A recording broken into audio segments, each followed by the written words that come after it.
and welcome to Philosophy with Phil, with me, Phil Cumming. This week, for Parshas Shelach, I'd like to talk about what I call the Tznius paradox.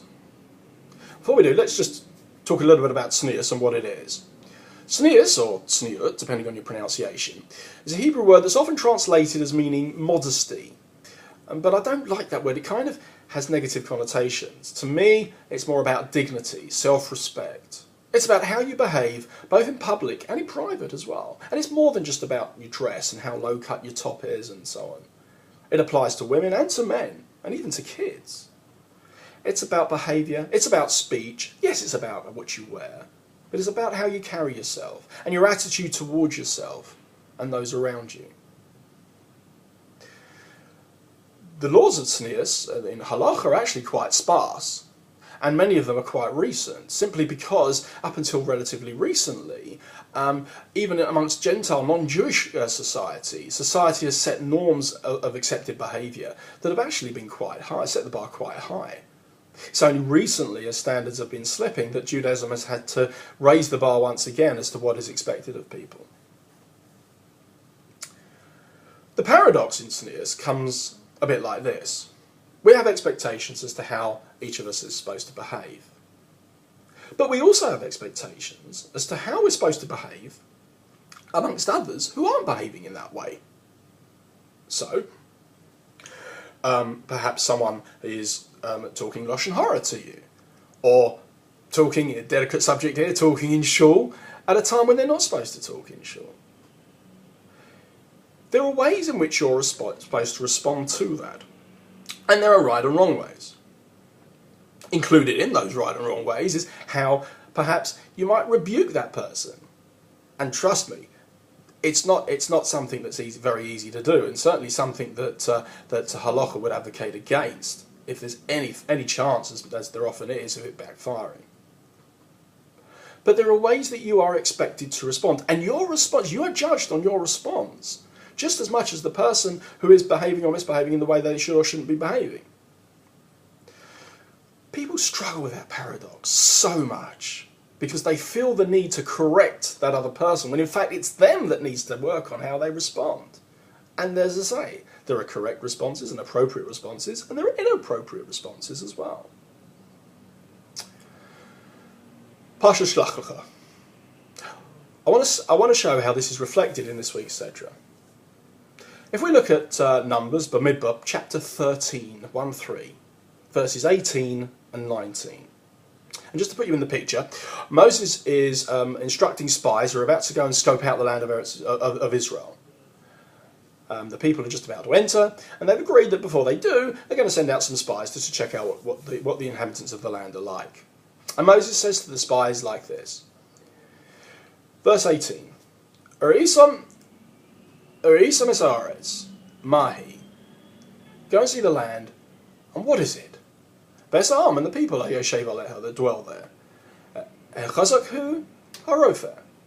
Are they strong, or are they weak? Amathu Imrav, or if they're many, or if they're small, or if they're many. Skip a bit through 19 and go to the middle of 19. Amahe Orim Asherhu, and the cities that are there are Yoshev Behinom, that they dwell in them. Avamachanayim im mivsorim.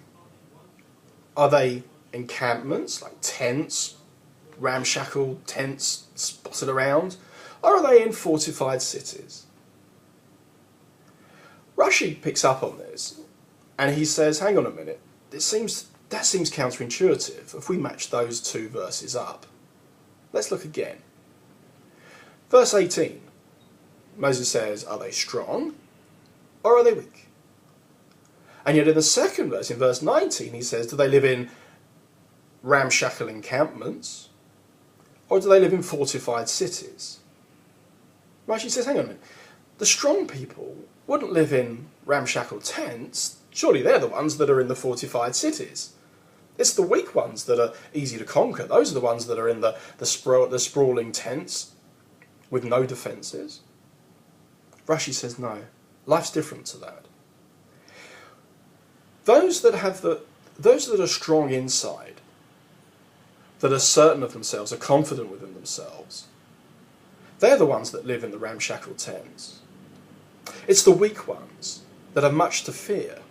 They're the ones with the fortifications and have built the strong walls around themselves. Isn't that just like life? For those people that build the strong walls, they feel they rely on those, they can rely on those walls. And so they don't worry so much about what's going on the inside, how strong their faith is, how they're relating to their maker, and how they're passing that on to the next generation.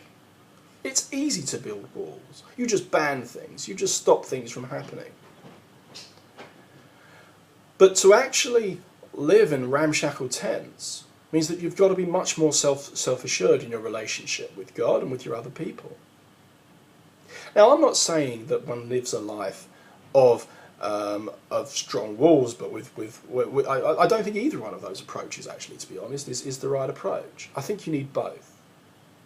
You need to be strong in your relationship with God. You need to be sure of yourself. You need to understand it. There's no point just relying on the walls on their own. You need both. You need to be strong on the inside, but yes, we do need to block things out. There are things in society that we'd rather not be exposed to, and certainly for our children. But there's no point relying on one or the other. You need to have both. And that's where the Tznius paradox comes in. It's not good enough just to expect everyone else to behave in the way you want them to behave, and only live with people that do behave in that way, because that's never going to happen. It's always going to be infiltrated. There's no point just building the walls. You yourself need to make sure that your response to those outside influences is also strong and consistent, and is also in accordance with what the expectations are of halacha. Shabbat shalom. Have a great week.